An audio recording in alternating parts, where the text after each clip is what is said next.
Hello, and welcome back to another episode of the Emerge Stronger podcast. Today, we are talking about when your life just feels like nothing is going right and you feel like it is so incredibly bad. And we want to remind you that this is just a season. This is not a hard life. So, we're going to give you some tips today that is going to help shift your mindset. Quick tips. So, Melody, thanks for joining today. I'm glad to be here, as always. All right, let's go ahead and knock this out. So, one of the first points, and I think this is so incredibly good, is that our brains are wired for survival, not accuracy. And so when we're feeling in pain and anxiety and grief, we naturally want to focus on everything that's going wrong. And that creates so much tunnel vision and makes everything feel worse than it actually is. Yeah, absolutely. I know that there's been so many times when I'm like, oh, poor, pitiful me, or why does this happen to me? Why can't I get this out? When is the the sunshine days coming instead of the dark clouds and all of that? But sometimes we can get so hyper focused on what's happening that we fail to see like the things that are going on around us, right? Mhm. And there are people that have it worse than us. Not that we want to focus on that and be like, oh, thank God my life isn't that bad.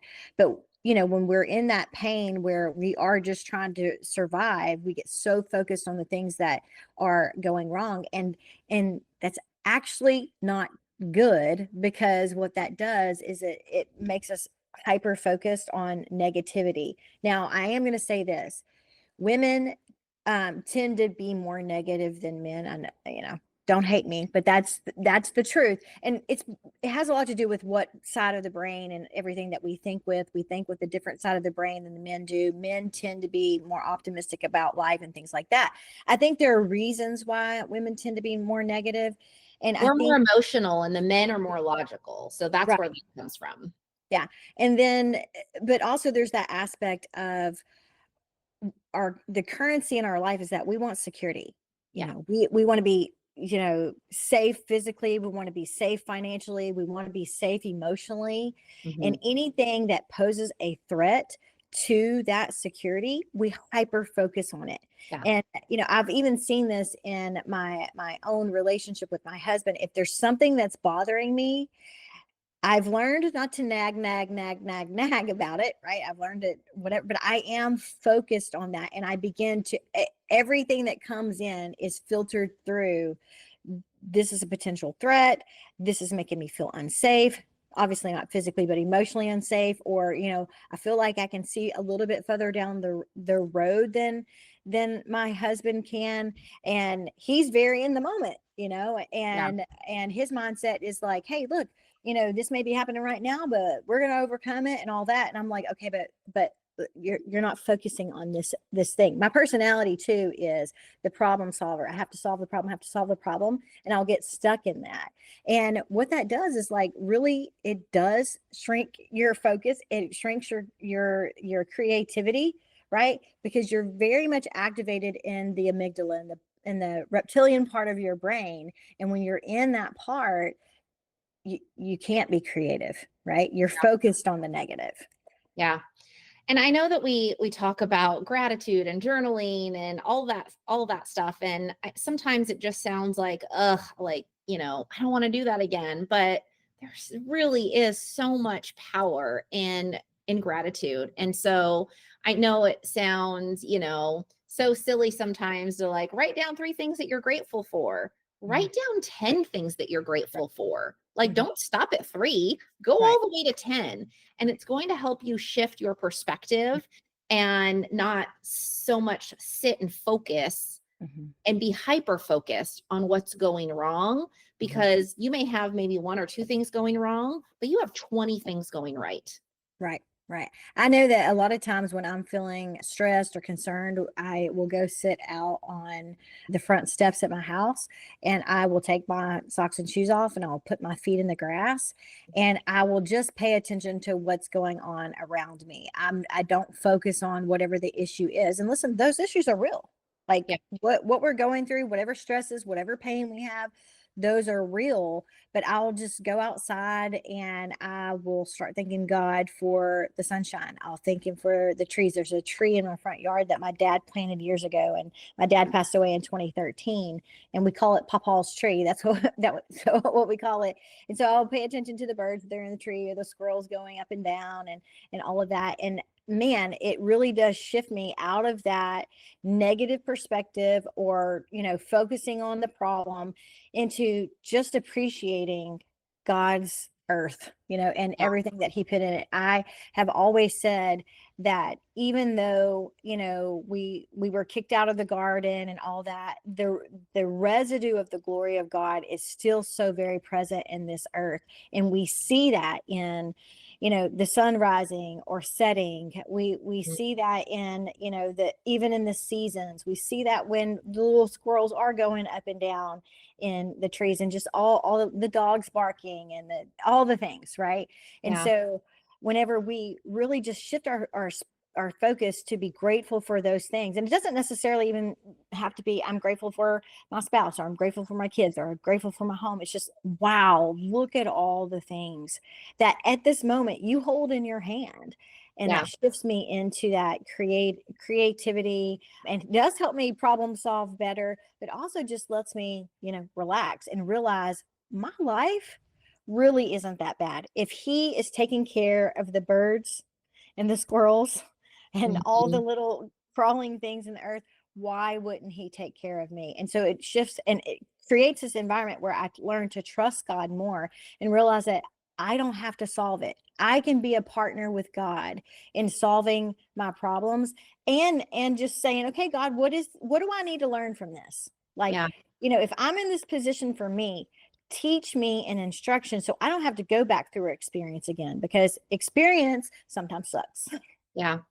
I've often told clients to, kind of going back to that fix it mode that we talked about in an earlier episode, is just wanting to be the fixer and the solution and the problem solver. Mhm. Well, that doesn't leave any room for God to do His work. And so Mhm. sometimes we have to get out of God's way. And Right. but when we're constantly trying, it's telling God, well, we don't trust you. We don't believe in you. You can't fix this. I can fix this. I remember sitting there many, many years ago when, my husband and I were going through our marriage crisis. But the second that I just gave it all to God and asked God and trusted in God, then Mhm. that's when things started to change. Yeah. And so we also just have to remember that, the pain that we're feeling right now is not the pain that's going to be there forever. And like Mhm. when I opened up the episode, this is a hard season. Mhm. This isn't a hard life. And just to remind yourself of that. Yeah. And the Bible talks about that. There's a time to sow, a time to reap. And so that tells me that there are seasons in our life that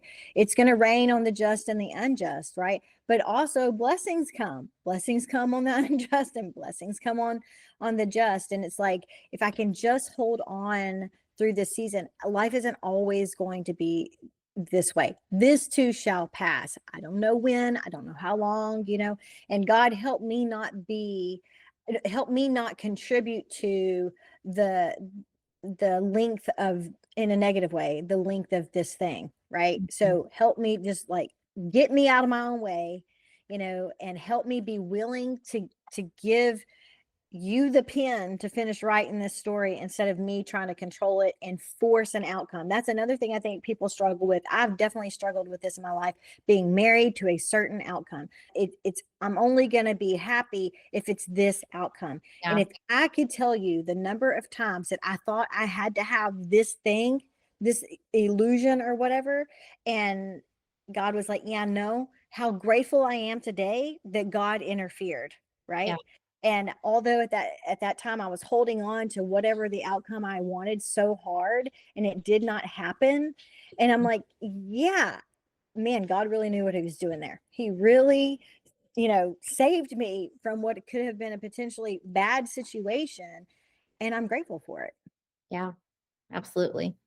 All right, the next point is a comparison. Oh my goodness, that robs us of any joy that we could possibly feel when we sit in comparison of somebody else's life and what they have and what you don't have.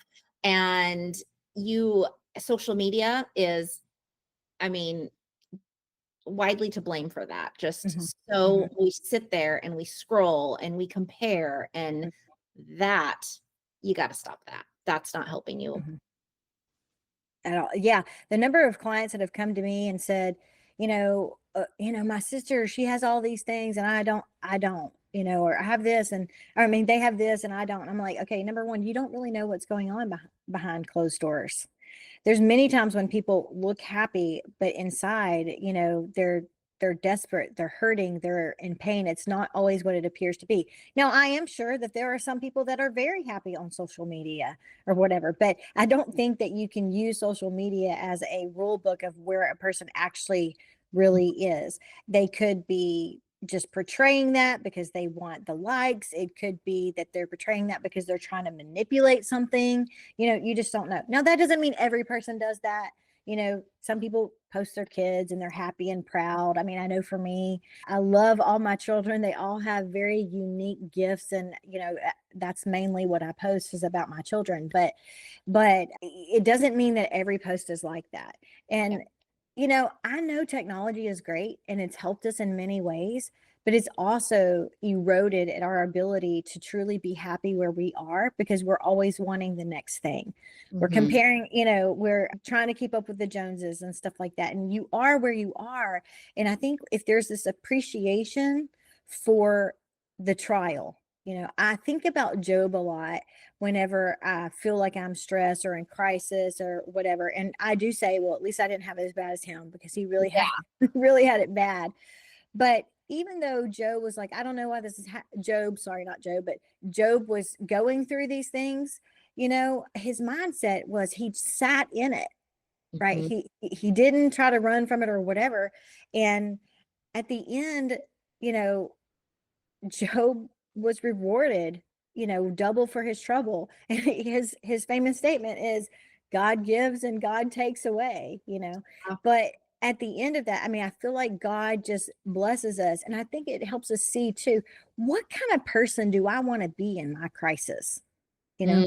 do I So want to be that poor, pitiful me person, or do I want to be a person that's going to rise to the occasion and despite all these things, God gave me double for my trouble. And I believe that God is true to his promises. And so if we shift our focus from focusing on the issue, poor, pitiful me, and all that, to, you know what, God, show up and show out. I yeah, can't wait till you show up and show out in my situation. And it shows God that, hey, I trust you. You yeah. can't be married to the outcome, right? But I trust you no matter what. And that's the kind of relationship he wants to have with us. Yeah, absolutely. And you have to be careful in that victim mentality. And we've talked about this before, but that's not helping you move forward. It's Mhm. keeping you exactly where you are. And if you want a more peaceful outcome, then you've got to be committed to change. Mhm. Yeah, You, absolutely. It cannot be, you know, it- change is a good thing. If I'm so glad I'm the person I am today. Do I feel like I've arrived and I'm perfect? Absolutely not. But I'm way better than I was when I was 20 in many ways. I'm free from a lot of pain that I was in. I have stopped making as many terrible mistakes as I did before, because the mistakes I was making back then made me hate myself. mhm.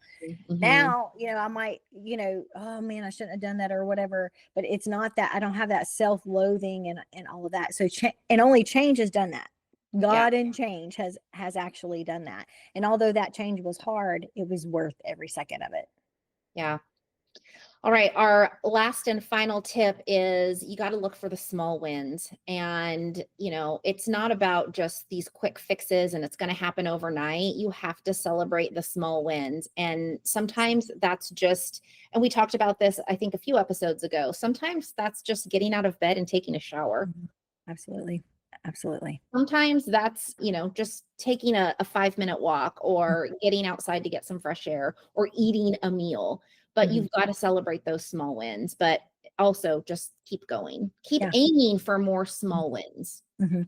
The small wins, we think that, like when I think of an Olympic, runner or whatever, like they didn't become an Olympic runner, to get a gold medal just by getting up one day and just taking off, and they became the best, right? Yeah. They set goals for themselves and they achieved those many goals, and now they're standing on the podium with a gold medal, but it's because they had those small wins. So the small wins really mean something. When I'm working with people and I set goals, I typically, when I come on a call, I'm looking forward to what are the good things. And so I'll say, because they come to the call wanting us to address the bad things, right? So I'll say, Mhm. okay, tell me what went right this week. Let's discuss that. Tell me what your wins are. And it really kind of shifts. I'm like, we're going to get to the stuff. We're going to get to, I promise you, we're going to get to the stuff. But I want to celebrate with you. What are the positive things that happen in this week or this month, ever how often I meet them. And it kind of shifts the environment of the call, and they're like, oh yeah. And I'll be like, that's a small win. You need to celebrate that. Mhm. Yeah. I've had clients where I've asked that question and they're like, there's nothing. There's absolutely nothing. I'm just sitting in so much pain. There's nothing. And I'll say, well, we've been talking for an hour now. I'm going to give you 5 things. They're small wins. And so I'll name those 5 things. And they're like, oh, I didn't think about that. Mhm. Because when they can't celebrate those small wins, we can. Yeah. We can help them do that. That And is I'm not saying like, "Ooh, that's, yay me." That's helping them Mhm. uncover because Mhm. they're so stuck in that. It's helping Yeah. them uncover there is things to be grateful for. There are small wins to celebrate. Yeah. And when you are celebrating those small wins, what are you doing? You're shifting, you're broadening your focus, right? You're Mm, not focused on that problem again. You're not decreasing your perspective, you're increasing it. So, and sometimes it takes a guide. It takes a coach right. pointing those things out to you, that, and I will always say coaching is one of the best things because it helps hold you accountable, but it also helps you celebrate those things that we tend to ignore because it's not the overall win. It's not the overall goal. But when you have a guide there to kind of point out, hey, look, let me tell you these 5 things. Yeah. And they're like, oh, yeah, that actually is a win. So, Yeah. All right. Well, if this episode spoke to you, we would love for you to download our free guide. It's called When the Pain is Too Much. It's going to give you steps to just finding some relief in the grief and the pain that you're feeling today. I will link it in the show notes, and we'll see you next week. bye.